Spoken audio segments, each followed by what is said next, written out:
اور جب موسیٰ نے اپنے شاگرد سے کہا کہ جب تک میں دو دریاؤں کے ملنے کی جگہ نہ پہنچ جاؤں ٹلنے کا نہیں، خاص صدیوں چلتا رہوں، پھر جب وہ دونوں ان دریاؤں کے سنگم پر پہنچے تو اپنی مچھلی بھول گئے۔ پھر اس مچھلی نے دریا میں سرنگ کی طرح اپنا رستہ بنا لیا۔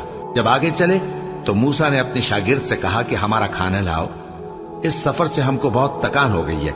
اس نے کہا کہ بھلا آپ نے دیکھا کہ جب ہم نے اس چٹان کے پاس آرام کیا تھا تو میں مچھلی وہیں بھول گیا، اور مجھے آپ سے اس کا ذکر کرنا شیطان نے بھلا دیا، اور اس مچھلی نے عجیب طرح سے دریا میں اپنا رستہ بنایا۔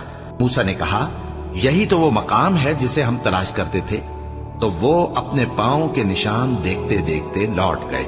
وہاں انہوں نے ہمارے بندوں میں سے ایک بندہ دیکھا جس کو ہم نے اپنے ہاں سے رحمت خاص سے نوازا تھا اور اپنے پاس سے ایک خاص علم بخشا تھا۔ موسیٰ نے ان سے، جن کا نام خضر تھا، کہا کہ جو علم اللہ کی طرف سے آپ کو سکھایا گیا ہے، اگر آپ اس میں سے مجھے کچھ بھلائی کی باتیں سکھائیں تو میں آپ کے ساتھ رہوں۔ خضر نے کہا کہ تم میرے ساتھ رہ کر صبر نہیں کر سکو گے، اور جس بات کی تمہیں خبر ہی نہیں اس پر صبر کر بھی کیسے سکتے ہو؟ موسیٰ نے کہا اللہ نے چاہا تو آپ مجھے صابر پائیے گا، اور میں آپ کے ارشاد کے خلاف نہیں کروں گا۔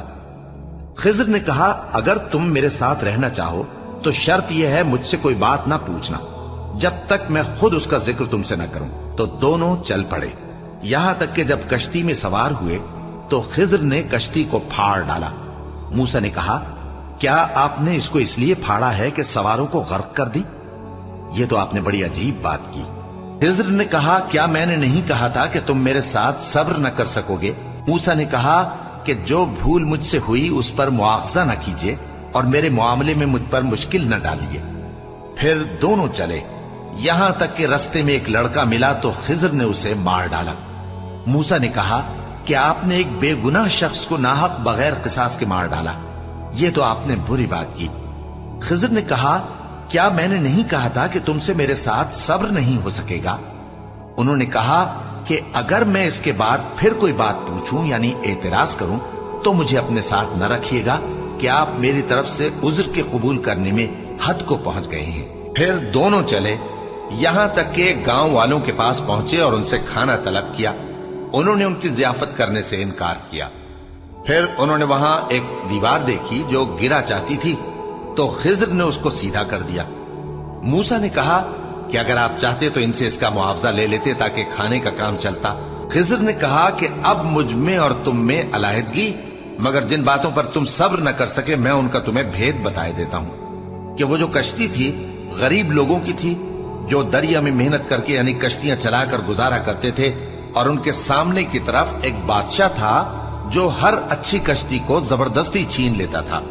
تو میں نے چاہا کہ اسے عیبدار کر دوں تاکہ وہ اسے غصب نہ کر سکے، اور وہ جو لڑکا تھا اس کے ماں باپ دونوں مومن تھے۔